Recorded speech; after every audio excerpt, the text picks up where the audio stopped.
Hi guys, so this is my entry for day 5, even though this is actually day 10, you know. A lot of things happened that didn't make me record, but zero excuses and we're back in full gear.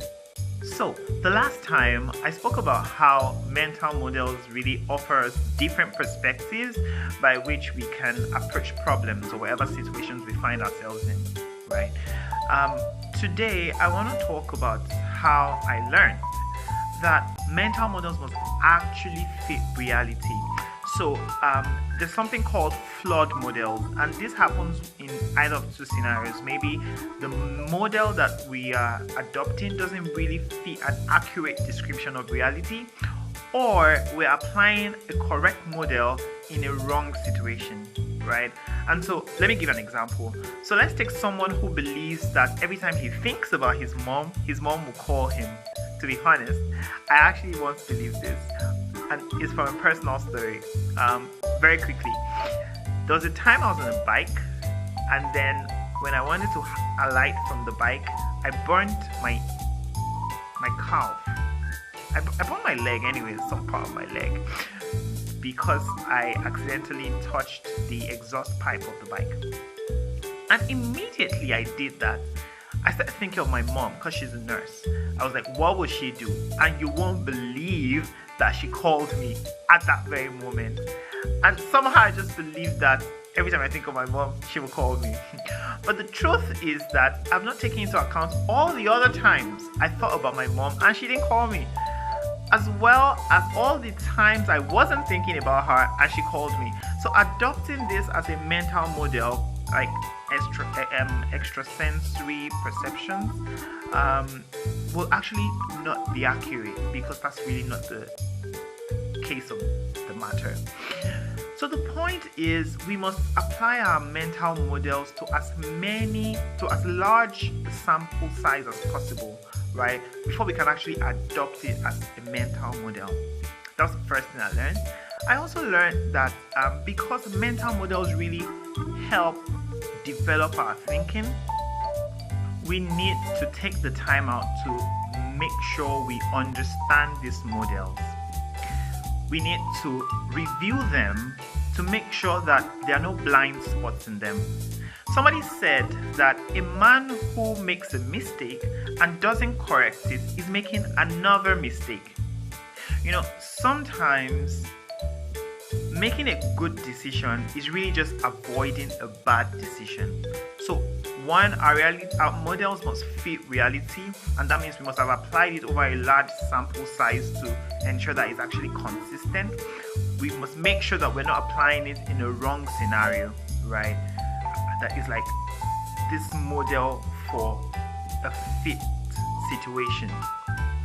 Another thing I learned was that sometimes we really ignore the simple things, the very basic elementary truths, and we're trying to focus on the big bogus ideas, right, the complex things, which does actually make sense when you think about it, because you know, many of us have been trained to prepare for a specific type of job, and so we need specific skills, and generally we are valuable because we can usually provide what not many other people can, right?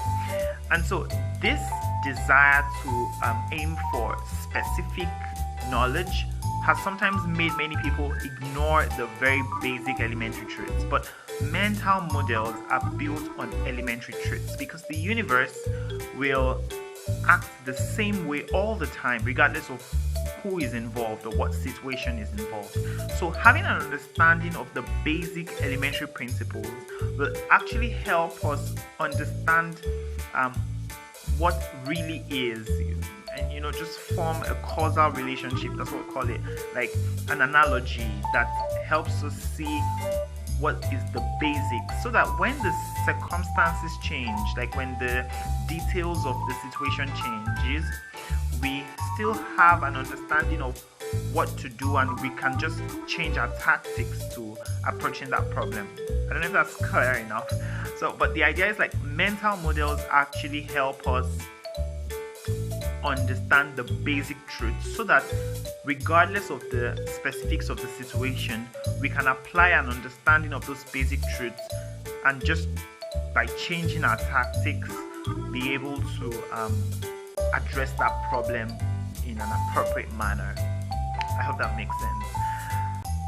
Finally, I learned that many times we ignore what stares us in the face and really just keep looking for things that agree with our pre-existing beliefs, right? So for example, somebody feels like left-handed people are creative and more intelligent, and so we'll go throughout the day and we'll see so many creative, intelligent right-handed people, but we pay no attention to them. But the moment we find one person who is left-handed, we automatically assume that this person must be very creative and very intelligent. I mean, all the other people in the day that we met, like, we don't really, like, we miss them because we're having a pre-existing belief.